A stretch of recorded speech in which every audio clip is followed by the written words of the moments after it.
Hello and welcome to Channels Book Club. My name is Olakunle Kasumo, and it's great to be on this show where we discuss all things books.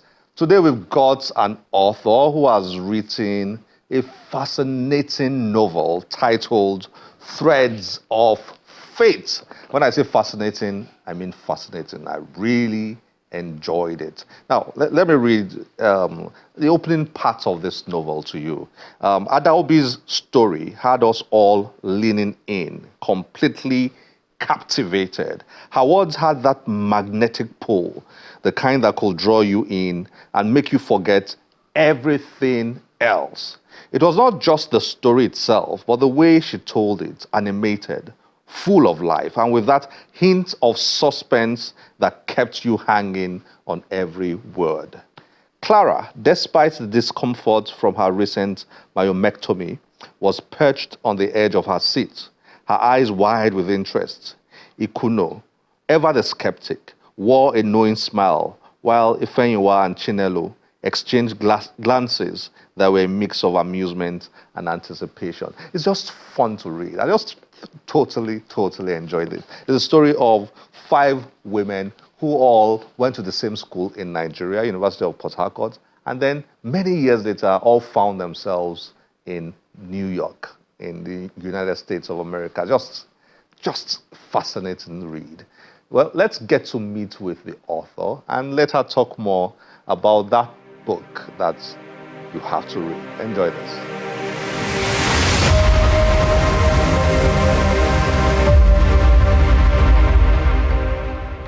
Ejine Okoroafor is a medical doctor and author.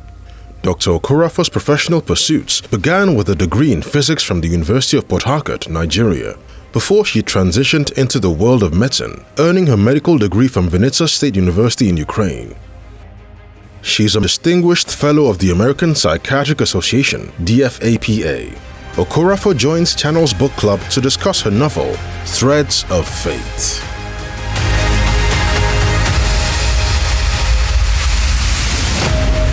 Ejine, it's great to have you on Channels Book Club. Welcome. Thank you for having me. Or should I say Dr. Ejine? Yeah. So what's it for you? Doctor by day, writer by night, or is it doctor by night, writer by day? I mean, you doctors have the strangest schedules.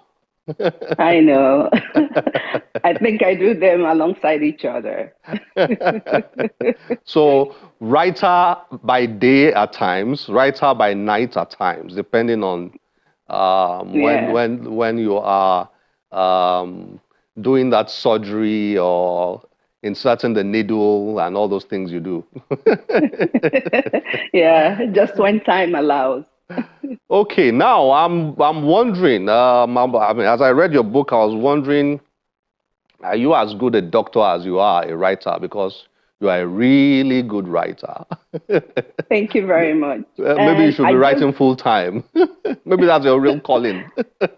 Yeah, I know. I just got nominated as a distinguished fellow in psychiatry, so I think I'm doing as good a job on both sides. Well done.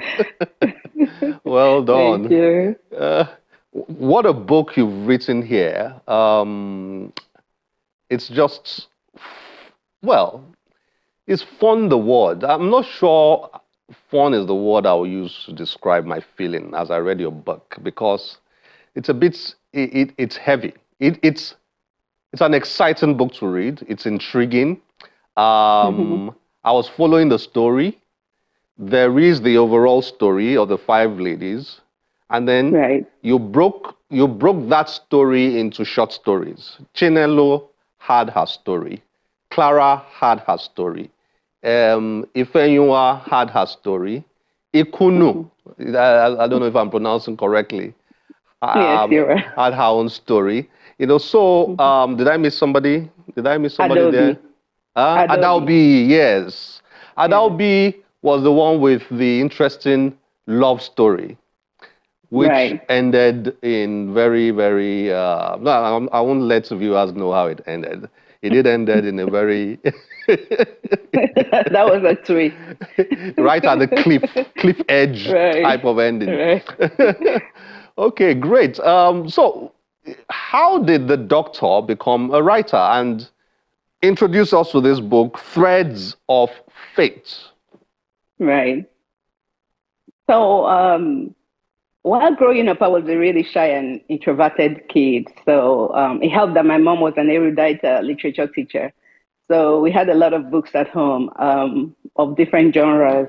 So I read quite a lot while I was growing up.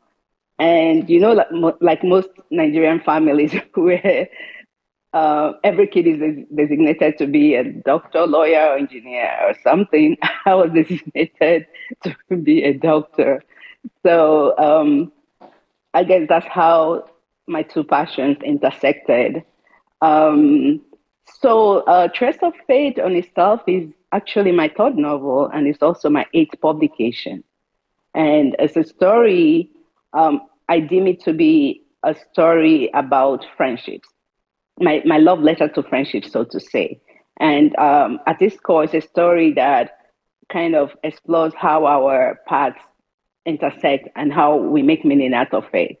And it follows five protagonists while they grapple with different issues like bicoastal identity issues, relationship issues, fertility issues, as well as other issues. Wow. Look, people out there have to read this book. I mean, anybody who loves fiction should read your book. You are a formidable writer, I have to say, Doc. Thank you. Thank you very much. And now, let's. I know we might isolate our viewers a little bit. Maybe this is an attempt on my part to get them jealous. You know, those who have not read your book. You know, but right. Let's explore your book. Let's explore your characters, your protagonists, a little bit. And I would like you to share with me, you know, what went through your mind as you created those characters. I'm not sure Chinelo is my favorite. I'm not sure she is, but let's talk about Chinelo. Chinelo is the one who got married to this guy who was having government contracts, made a lot of money in Nigeria. And then one night, robbers came in and stole the thousands or millions of dollars that somebody had given him to keep. And that ended the life they knew. About that time, they had the US visa, green card or something, and they moved to the US, and everything changed. Is that correct? Is that the correct description? Yes. Okay. So what happened? How did you create? What was going through your mind as you created the Chinelo character? Right. So because I'm a psychiatrist as well, I wanted to talk about spousal abuse to an extent and how people relate to that. So, in Chinelo, we see how she was coping and the interpretation she made of spousal abuse, and how her husband was also reluctant to seek appropriate mental health care. And so those were the points that I really wanted to kind of bring out in Chinelo. So it wasn't just... from what you just said now, you were not just about writing an interesting, captivating story. You wanted to emphasize certain themes deliberately because you're passionate about them. Is that correct? Sure. Yes. I like to also kind of inspire reflections and change, possibly. And I kind of want to be an advocate. I am an advocate for women, being a woman as well. So I try to also use my books to do that. Fantastic. You did a good job here. Let's go to Clara. Clara is the one who married love of her life, Emeka, right? But unfortunately, they didn't have any babies or babies early. For years, they were looking for a baby, you know, and then eventually, you know, I won't say it all. So now, so what was it about the Clara character? Again, so she had fertility issues. She had everything. She seemingly had everything that she wanted in life, right? But she also had the fertility issue.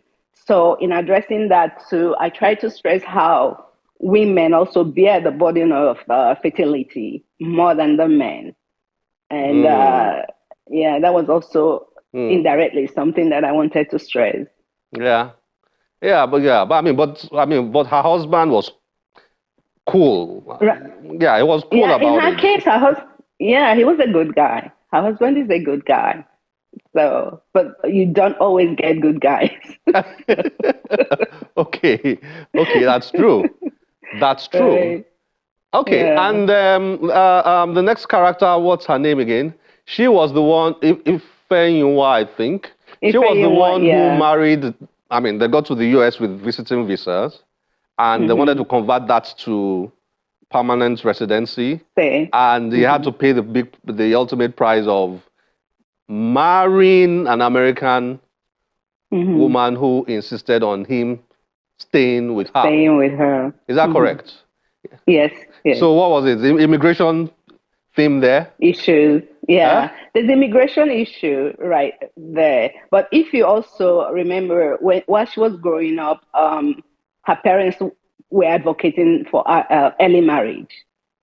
But fortunately, in her case, her tutors intervened and she was able to go on and achieve being a medical doctor. And then also, while she was in the US, she contended with the immigration issues that we all face as immigrants. Okay. And then there was that Dalby who married the guy who broke her heart while in school. The girl with the American accent and great beauty. Yeah, and then marries, hooks up with this guy who breaks her heart, runs away, and then the rest is in your book. So what was it about that Dalby for you? What were you trying to say to us? Portray. Right, so she contended with bi-coastal identity. So at some point, she had, she grew up in the States. She deemed herself a second-generation Nigerian American. However, when she got to Nigeria, it was a different ballgame. She struggled with kind of establishing who she was. And then when she came back again, she had to reestablish herself as a second-generation American. So those are some of the little nuances that I tried to kind of bring out in my characters. Okay. And for Ikono, I think that's the last character, right? Yeah. I'm sure you were trying to talk about polygamy there, right? Polygamy, yeah, yeah. The flamboyant, beautiful Ikono who married as fourth wife or third wife, I can't remember now. Third wife. Third wife, yes. Wife. So you were trying to talk about polygamy there. Yes, yes. What about polygamy? What about polygamy for you? So it's not as simple because you have to kind of fit into a family that's already set. There's the first wife, there's the second wife, there are the kids. So it's kind of a struggle to get integrated into a family like that. In Ikunu's case, also, she was a character who was kind of a go-getter who wanted everything. She loved wealth and influence, affluence, and all of that. So in making that choice, that also kind of formed her decision to get married and become a third wife. These girls were all students of Uniport. And then they all ended up in New York. New York. What are the odds? What are the odds? That's the first thing I noticed in your book. How can 5 people go to Newport and the 5 of them who are friends and the 5 of them end up in New York City? Nah. but it added to the excitement. It's a story that is rare. It's an occurrence that is rare. So I became intrigued. If that were to happen, I was thinking of my own inner circle when I was in university. Just imagining if all of us were in the same city right now, many, many years after, and we are reconnected. That's really exciting. So Sure. why did you pick New York City when I know you live right now in Las Vegas? You could have built your story around Las Vegas rather than New York. No, I also lived in New York. I Oh, lived you 7 years used to in New live in New York. York. Ah, okay. I Yeah, see the link. yeah. Now, which of these 5 women is closest to Ejine? Chinelo, Clara, you've got to answer this because I know one of them is closest to you. Yeah. Um, Ifenyinwa, Ikono, which of them is closest to you? Adaobi? no, seriously, the story is entirely fictional. However, like an author, every author or an artist, you kind of leave traces of yourself in your work. So I think I have traces of myself in every one of them. But Yeah. it's not a retelling of my personal story or autobiographical in any sense of the word. It's entirely fictional. Okay, so for you, I mean, there are so many themes in this book. So Right, many themes you've tackled in right. your book. But for you, I mean, which for you will be closest to your heart? Which is closest to your heart in terms of when you look at the themes that each protagonist sort of like Mm-hmm. projected for you in the book? Which is closest to Okay. your heart there? Which do you I'll, secretly wish that people could pay attention to this? Right. I think it's a bicoastal identity because, I mean, like fertility issues, spousal abuse issues, women being encouraged to have basic education and have an early marriage are all common things that we all know. However, I don't think that most people pay attention to bicoastal identity issues because most parents will just bundle their kids to Nigeria. And I don't think they really kind of think about the struggles that these kids face. So that was Mm-hmm. something that I really wanted to kind of stress on. Mm. Mm. There's the friendship theme in your book is very strong, and I Hmm. think it's a very powerful theme. The Right. idea, yeah, the idea that people can be close and they can provide support for Of one course. another, emotional support, Hmm. psychological support for one Hmm. another. These women were different, and each of them Right. had their own challenges. Hmm. But as a unit, they supported each other. Hmm. I like the way you wove their lives, together. Maybe that's why you use the word threads. I don't Right. know. Maybe that's why you use the word threads in your title. But it Hmm. seems like that. Reading their stories, yeah, it seemed like Hmm. that. What's your why is this important to you? Again, from psychiatry as well. You can see the people that live longer are people who like people who are married, people who have like a support system, right? And so for the girls, they were supports for each other. Sometimes we kind of concentrate on the tangible stuff like wealth, possessions. However, having a really strong friendship, people like you're no judgment zone. People you can talk to about everything and anything. People who will tell you the truth. They don't always have to support your decisions. They always don't always have to agree with you, and you don't always also have to take whatever they tell you, but it's coming from a good place. I think we all need that in life, and that also makes life easier. So they could have fun together. They could tell you about your decisions, make suggestions, like solid support, like meaningful friendships. Those are also things that we need in life. Hmm. Hmm. I like the. I mean, of course, you had to write a lot about Nigeria Right. because they started their lives in Nigeria, and then you Nigeria. wrote about New York and Hmm. America because that's where they ended up. So I like Hmm. that. You lived in Nigeria, right, for quite a while before you Right. left. Is Yeah, and I that? went to Uniport.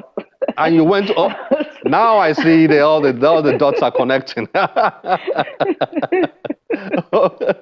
And you went to Uniport. Okay, fantastic. Yeah. I get it now. So, yeah, I mean, all Uniport's alumni, they need to read this book, and all the students of the Uniport need to read this book. And any students who schooled in Nigeria need to read the book, because it just came alive. The Uniport's angle to your book came alive.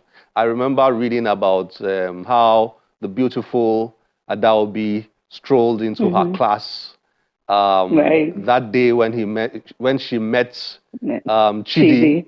Yes, you know, the way you described that scene and all that. It just made me remember my own university days sitting. I used to sit at the back and just watch all the latecomers coming in, strolling in, the boys and the girls and all that. And I could almost picture Adaobi walking into my class back then. Okay. But it's interesting. So what is next for you? Are you writing another novel? Yes. So Trace of Faith is actually my 8th publication. I have 2 novels already, 2 children's story, 2 collections of poetry, as well as a short story collection. And one of the stories in the short story collection is being made into a movie as we speak. Yeah. Wow. So, and congratulations. Thank you. I think my next thing might be another collection of short stories, but we'll see. Wow. We'll see where the inspiration takes me. Have you ever thought of writing a psychological thriller? I haven't, but never say never. Yeah. Never say never. That's a thought. Yeah. That's a thought. I think you should give it a shot. I think you'll do great writing that. Well, before I let you go, who is your favorite writer? If you were to walk into a bookshop, which section would you likely walk to first? I gravitate more to African writers, really, because I don't think we have enough of our stories out there. Right now, say Chimamanda Adichie, right now. But when I was younger, I drew inspirations from people like Flora Nwapa, who is the first published author and is actually from my town. People like Chinua Achebe, Wole Soyinka, Cyprian Ekwensi, Emechata, and the likes of the old guards. Right. Yeah. Fantastic. Well, thank you very much. I hope people can get your book easily in Nigeria. Is that possible? Or they will have to go to Amazon.com, etc., to find your book? Well, I'm working on the Nigerian aspect, actually. So, hello, if any publishers out there want to work with me, they are listening. They are listening. They should do this. They should do this. So, but they are on major platforms like Amazon, like you already mentioned, Barnes and Noble, Apple Book, Google Book, Abbey Book, Hive, and the likes of them. Yeah. Fantastic. Thank you very much, Doc. It's been nice speaking with you. It's been nice reading your book. I really enjoyed it. Thank you for joining us on Channels Book Club. Thank you very much, and thank you for having me. Impressive work there by Dr. Ejine. I like to call her Doc. I am now officially a big fan of hers, hoping she'll churn out more books like this, Threads of Fate. Well, this is where we have to end the show today. As always, we'll be delighted to get your feedback through any of our social media platforms displayed on your screen. My name is Olakunle Kasumu. Remember, one great book can change your life. Bye-bye.